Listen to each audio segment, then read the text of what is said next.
नमस्कार मित्रांनो, एड लागलं प्रेमाचं या मालिकेच्या आजच्या भागामध्ये आपण बघणार आहोत. घोरपडे आता गौरवच्या घरी आलेले असतो तेव्हा लगेच आता गौरवची आई तिथे आलेली असते. त्याच वेळेस घोरपडे म्हणू लागतो, मॅम मी जय घोरपडे, मला ना गौरव सरांनी बोलावलंय. त्यावर लगेच आता गौरवची आई म्हणू लागते, ठीक आहे ठीक आहे, मला गौरव बोलला होता तुझ्याबद्दल. बैस, कसं काम चालू आहे तुझं? तेव्हा जय घोरपडे लागतो, अगदी छान, सरांबरोबर काम करायला कोणालाही आवडेल. त्याच वेळेस आता लगेच त्यांचा नोकर येतो आणि म्हणू लागतो, मॅम तुमची कॉपी. त्यावर लगेच आता गौरवची आई म्हणू लागते, गौरव सर येतीलच आता, त्यांच्या गोळ्या पटकन काढून ठेवा. त्यावर लगेच आता घोरपडेला धक्का बसतो. अरे बापरे, गोळ्या? या गौरवला कसल्या गोळ्या चालू आहे? आता या बाईकून सगळं काही काढून घ्यावं लागेल, ही बाई नक्कीच उगाळेल असं वाटतंय. असे म्हणत घोरपडे लगेच आता मॅमला म्हणू लागतो, मॅम सरांना कसल्या गोळ्या चालू आहेत आणि काय झाले सरांना? ते ठीक तर आहे ना? त्यांची तब्येत बरी आहे ना मॅम? काय झालंय? बोला ना मॅम, सांगा ना मला, कसल्या गोळ्याबद्दल बोलताय? त्यावर लगेच आता गौरवची आई म्हणू लागते, अरे 2 वर्षापूर्वी त्याचा ॲक्सिडेंट झाला होता ना, आणि तो ॲक्सिडेंट खूप भयंकर होता. त्याची पूर्ण गाडीही पेटली होती आणि मग त्या पेटलेल्या गाडीमुळे त्याची पूर्ण पाठ भाजून निघाली होती. तेव्हा लगेच आता घोरपडे म्हणू लागतो, पण सरांच्या पाठीवर तर कसलेच व्रण नाही आहेत, म्हणजे असं भाजल्याचे.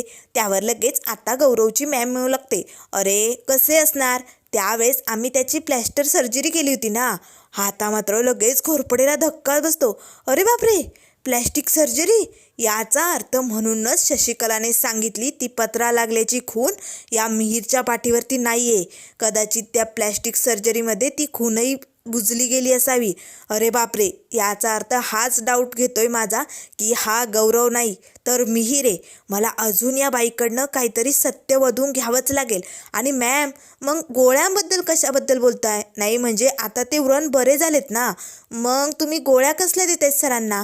त्यावर लगेच आता गौरवची आई म्हणू लागते, अरे त्या ॲक्सिडेंटपासनं ना त्याला रात्री भयंकर स्वप्न पडतात. तो अचानक झोपेत उठतो आणि घाबरतो. कसलं कसलं विचित्र स्वप्न पडतंय त्याला.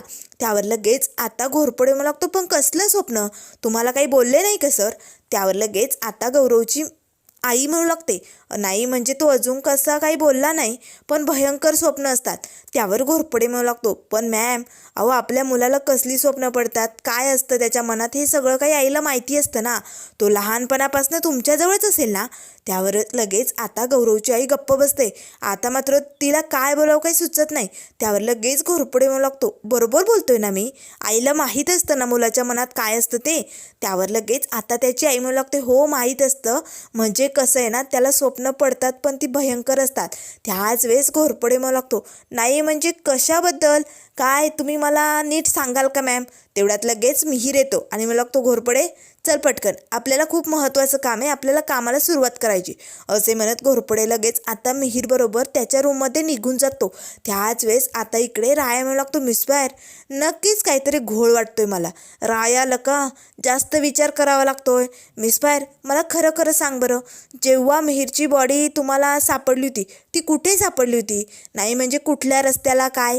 त्यावर मंजिरी लागते, नाही राया ते आम्हाला काही माहिती नाही, आम्हाला बॉडी घरी आणून दिली होती ना.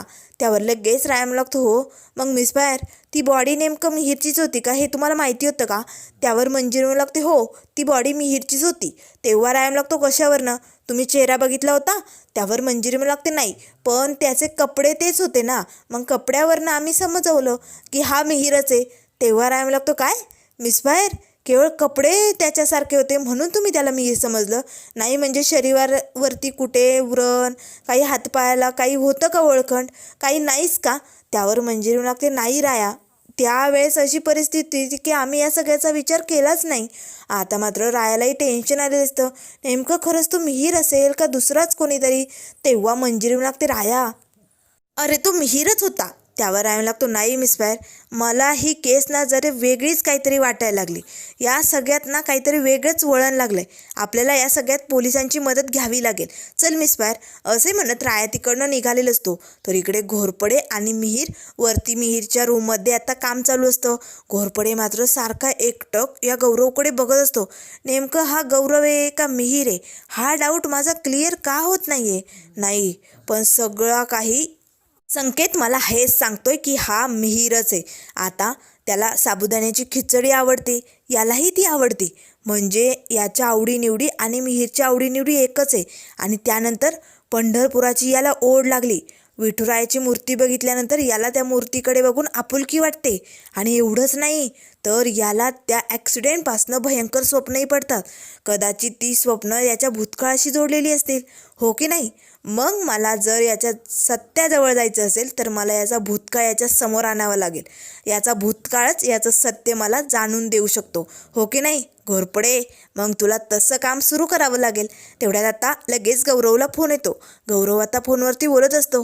त्याच वेळेस आता फोन बंद होताच पुन्हा त्याचं लॅपटॉपवरती काम चालू असतं. तेव्हा घोरपडे आता मुद्दामून आपला मोबाईल खिशातनं काढतो आणि मला लागतो, गंगाबाई अहो बोला ना, तुम्ही कशासाठी फोन केला? आणि कावेरी काकू कशा आहेत? सगळे काही ठीक आहे ना? आता मिहीरचं काही याकडे लक्ष नसतं. तेव्हा घोरपडे मनाशीच म्हणू लागतो, या नावांचा याच्यावरती काही फरक पडत नाही आहे. आता मला शेवटचा घाव टाकावा लागेल. आणि एकदा का एक घाव दोन तुकडे, लगेच कळून जाईल हा गौरव आहे की मिहीर आहे. असे म्हणत घोरपडे म्हणू लागतो, उमाजीजी बोला ना उमाजीजी. आता मात्र उमाजीजी हे नाव ऐकताच मिहीर मात्र घोरपडेकडे बघू लागतो. त्याच वेळेस आता लगेच घोरपडे म्हणू लागतो, बोला ना उमाजीजी. गिरीश नाना कसे आहेत? हो ना, समजा काही ठीक आहे ना? नानांची तब्येत बरी ना? हो जीजी मी एकदम छान आहे. माझं इथे काम चालू आहे. आता मात्र नानांचं जिजीचं नाव ऐकताच मिहीरला मात्र कसं तरी व्हायला लागतं. मिहीर पटकन उठून उभी राहतो आणि ग्लासमधलं पाणी पिऊ लागतो. त्याच वेळेस घोरपडे म्हणू लागतो, अरे बापरे, या शब्दांचा याच्यावरती परिणाम होतोय. म्हणजे नाना जिजीचं नाव घेताच याला कसं तरी व्हायला लागलंय. म्हणजे आता मला आणखीन एक घाव टाकावा लागेल. त्याच वेळेस घोरपडे म्हणू लागतो, आणि मंजिरी मंजिरी कशी आहे? द्या ना मंजिरीकडे. आता मंजिरी मंजिरी हे नाव ऐकताच आता मिहीरचा असं लटलट काप त्याला कसं तरी व्हायला लागतं. घाम आलेला असतो. त्याच वेळेस आता मिहीर म्हणू लागतो, मंजिरी. तेव्हा लगेच घोरपडे म्हणू लागतो, हो मंजिरी कशी आहेस ती? तिच्याकडे द्या, मी तिच्याशी बोलतो. असे म्हणताच आता मिहीर मात्र चक्कर येऊन धपकन खाली पडतो. त्याच वेळेस घोरपडेला कसला आनंद झालेला असतो. अरे बापरे, मला मोठं प्रूफ मिळालं आहे. हा गौरव नाही तर हा मिहीरच आहे. नाना जीजी आणि मंजिरीचं नाव घेताच याला कसं तरी व्हायला लागलं. म्हणजे याला जी स्वप्न पडतात ती पंढरपुरातलीच. आता माझ्या हातात मोठा बॉम्ब लागलाय. असे म्हणत आता घोरपडे त्या पडलेल्या मिहीरकडे बघू लागतो आणि जोरजोरात ओरडू लागतो, मॅम मॅम लवकर या, सरांना काय झालंय? गौरव सर काय होतंय तुम्हाला? असे म्हणत आता लगेच गौरवची आई येते आणि पटकन आता ते सगळेजण त्याला बेडवरती झोपवतात. डॉक्टरही आलेले असतात. चेकअपही होऊन 4 तास झालेले असतात. पण तरीही अजून गौरववर काही परिणाम झालेला नसतो. तो काही अजून शुद्धीवरती आलेला नसतो. त्याच्यामुळे त्याच्या आईला खूप टेन्शन आलेलं असतं. घोरपडे मात्र विचार करत असतो, नेमकं जे घडलंय त्यामुळे आज माझ्या हातात खूप काही सापडलंय. याचा अर्थ हा मिहीरच आहे. त्याच वेळेस आता लगेच त्याची आई म्हणू लागते, जय घोरपडे, अरे बघ ना, डॉक्टर येऊन 4 तास झाले पण अजून गौरव शुद्धीवर का येत नाही आहे? त्याला काही होणार तर नाही ना? अरे बघ ना. त्यावर लगेच जय म्हणू लागतो, मॅम तुम्ही काळजी करू नका, सरांना काही होणार नाही. पण आता मलाही टेन्शन येतं या. 4 तास झाले सर अजून कसे शुद्धीवर आले नाही? त्याच वेळेस आता त्याची आई पटकन गौरवजवळ जाते आणि आता लगेच प्रेमाने त्याच्या तोंडावरनं हात फिरवतो. म्हणू लागते, गौरव अरे उठ ना रे गौरव.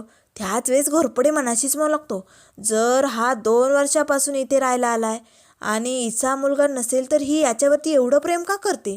का करेल याच्यावरती एवढं प्रेम? एक आईच आपल्या मुलावरती जास्त प्रेम करू शकते ना. मग हिचं तर याच्यावर खूप प्रेम आहे. मग नेमकं हा हिचा मुलगा आहे की नाही असे अजूनही डाऊट त्याच्या मनात येत असतात.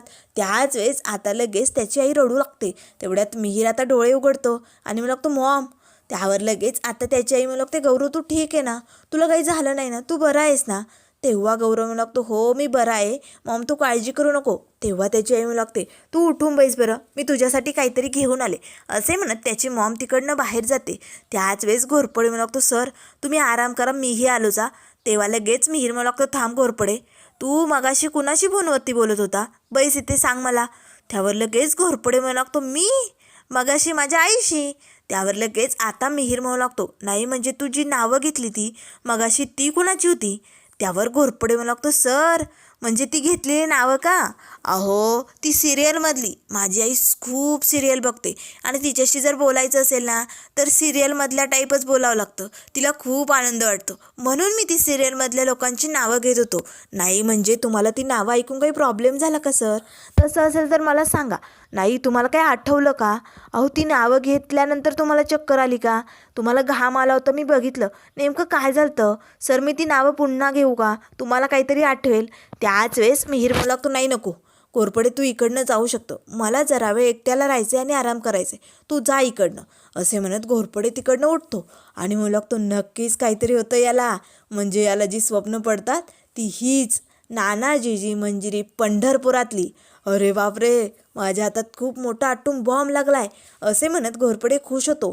त्याच वेळेस मिहीर म्हणू लागतो जातोय ना तू? तेव्हा घोरपडे तिकडनं निघून जातो. तर इकडे आता राया मंजिरी दोघेही पोलीस स्टेशनला आलेले असतात. आता झालेला सगळा प्रकार इन्स्पेक्टर साहेबांना सांगतात. तेव्हा इन्स्पेक्टर साहेब म्हणू लागतात राया हे बघ, हा मिहीरच्या बॉडीचा फोटो बघ, तुला काही वाटतंय का? तेव्हा लगेच आता राया म्हणू लागतो मिस्पायर हाच फोटो आहे ना?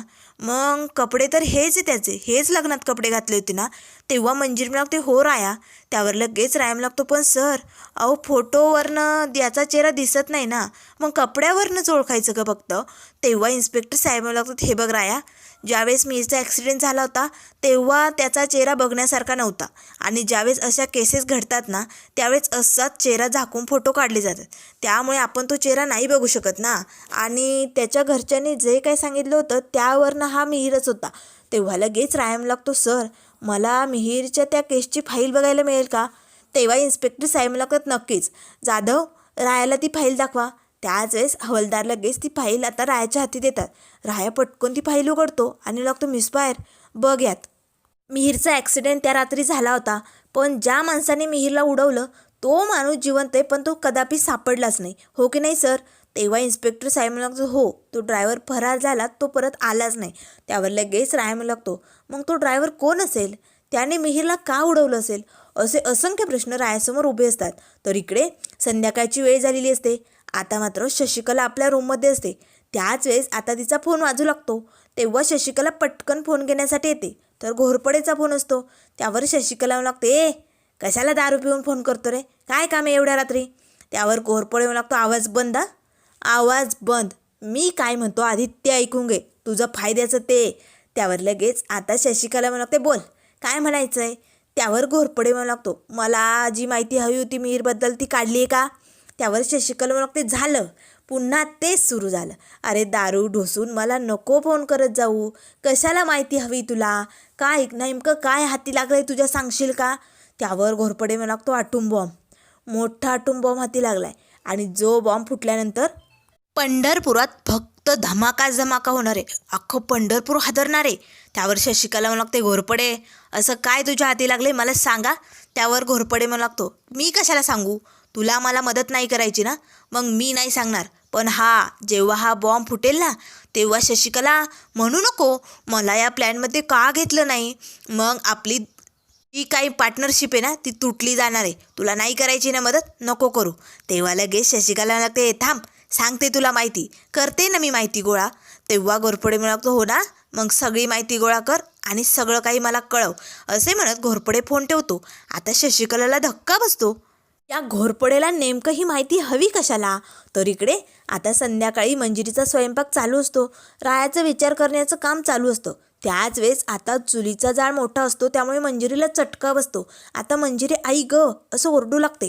तेवढ्यात राया धावत येतो आणि लागतो मिस्पायर अगं काय झालंय तुला? अगं किती आगीत हात घालते मिस्पायर, अगं तुला बघून काम करता येत नाही का? किती चटके लागले. असे म्हणत रायाला आता काय करावं काय नाही असं झालेलं असतो. त्यावर मंजिरी लागते राया अरे चूल म्हटल्यानंतर चटके लागणारच, एवढं नको टेन्शन घेऊ, काय नाही होणार, बरं होईल. तेव्हा राया आता फुंकर मारू लागतो आणि म्हणू लागतो मिस्पायर असं कसं बरं होईल? अगं किती भाजले ते बघ ना मिस्पायर. त्याच वेळेस आता राया मात्र प्रेमाने फुंकर मारत असतो. मंजिरी आता एकटक रायाकडे बघते आणि लागते राया जरी मला काही झालं तरी माझा नवरा माझी एवढी काळजी घेतोय ना, मग मला ते आवडेल. तेव्हा राया लागतो कशाला आवडेल, एवढ्या जाळात हात घालायची काय गरज आहे, थांब एक मिनिट. असे म्हणत आता समोरच झाडाला जी तार लटकवलेली असते ना ती अशी वेडी वाकडी करून आता राया मस्त अशी एखाद्या उलटणीसारखी बनवतो आणि लागतो मिस्पायर हा चिमटा या चिमट्याने भाकर पकडायची आणि तव्यावरनं खाली घ्यायची. अजिबात गरम याला हात लावायचा नाही. तेव्हा लगेच आता मंजिरी म्हणू लागते, हो एवढं ओरडून का सांगतोय? अरे बायकोशी बोलतोय ना, मग प्रेमाने पण सांगू शकतो. तेव्हा लगेच राय म्हणू लागतो, हो मी रागवलो का, ओरडलो का? बरं मिस फायर सॉरी या, म्हणजे कसं आहे ना, प्रेमाने सांगतो. हे असा चिमटा घ्यायचा आणि भाकर खाली घ्यायची. मंजिरी हसू लागते.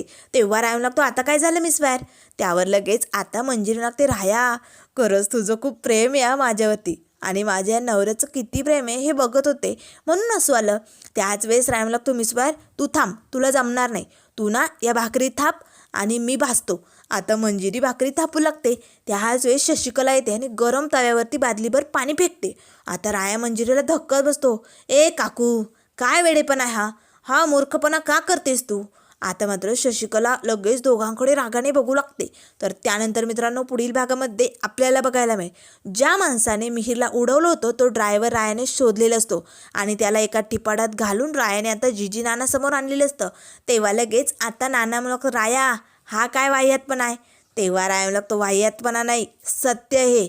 तुमच्या मिहिरला ज्या माणसाने उडवलं तो हाच माणूस. आता मात्र या माणसाकडनं पुढील काय सत्य समजणार? नेमकं ॲक्सिडेंट कसा झाला, मिहिर वाचला होता की नाही हे कसं कळेल हे लवकरच आपल्याला बघायला मिळेल. त्यामुळे मित्रांनो अशाच मालिकेंच्या अपडेट पाहण्यासाठी चॅनलला लाईक करा, सबस्क्राईब करा. व्हिडिओ पाहिल्याबद्दल धन्यवाद.